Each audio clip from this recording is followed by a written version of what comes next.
That is the way back. Not by doing better, not by being better, not by doing more, not by doing churchy things, not by buying a Bible or having a Bible, by trusting in the Lord Jesus Christ to forgive you of your sins and to bless you with righteousness because he's a holy God. God devises means so that the banished one will not remain an outcast. God devises a way so that the banished one will not remain an outcast. Did you hear this extraordinarily beautiful gospel word? God himself makes a plan for the self-banished one to be drawn back into the family so that they will not remain an outcast. Oh, it's great news. And let me tell you why it's great news. Because everybody in this room was like me.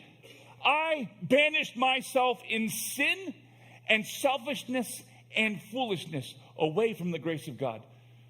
My condition, the way it was apart from Christ and salvation, is the same as every human being's condition. A rebellion that cast myself into banishment. I cast myself out of God's presence because I loved sin and hated the Savior. I loved sin so much, I drank it as if it were water. I played with it as if it were a sport. I loved my sin so much. And did it love me back? No. What did it do to me? It didn't love me. It hated me. It mocked me. Isn't it crazy how much we love sin and how wicked and horrible it is to us? Lust, pride, self-interest, money, riches.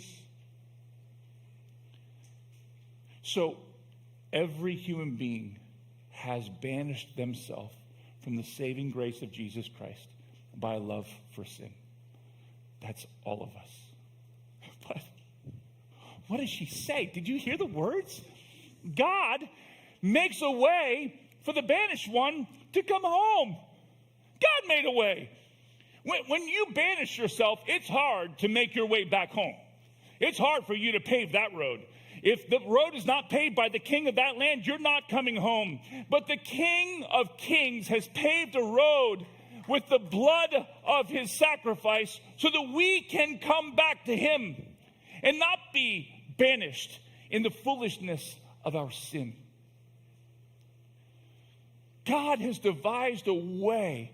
He's designed a way. He's made a way. He's crafted a way for the banished ones to no longer be an outcast, but to be included, but to be drawn in, but to be blessed.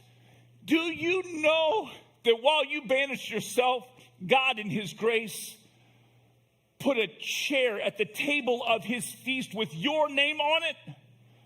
There's a way home. There's a way to come back. And you, my friends, must determine whether you will repent of your sins and trust in Christ. That is the way back. Not by doing better, not by being better, not by doing more, not by doing churchy things, not by buying a Bible or having a Bible, by trusting in the Lord Jesus Christ to forgive you of your sins and to bless you with righteousness because he's a holy God and cannot stand in the presence of sin. So let me say that again to make it very, very clear. Because all of us were the same, cast out in banishment by our own foolishness and sin. But the way home, the plan that he devised, is by killing his son on the cross so that his sacrifice, his blood, would cleanse every repentant sinner with forgiveness. And then as we turn from our sin and repentance and turn to him in trust, we now have a restored relationship as he wraps us in the robes of righteousness and gives us all of the obedience of Christ into the account of our sin and foolishness.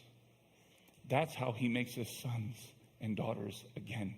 And everyone here can be saved if you'll repent and believe, because God has devised a way for the banished ones to return and be outcast no longer. What do you make of it, friends? Now, I'll say this. that telling of the gospel may be so new to you as to not yet be complete or clear. I get that. I came from nothing, biblically speaking. I didn't understand any of these words or concepts. It took me a few tellings, a few hearings to understand it. There are the same number of people in this room that I said before that would be very glad to help you understand what the gospel of his grace is and how you no longer need to cast yourself out in self-imposed banishment, but can, through repentance and humility, turn and trust in Christ.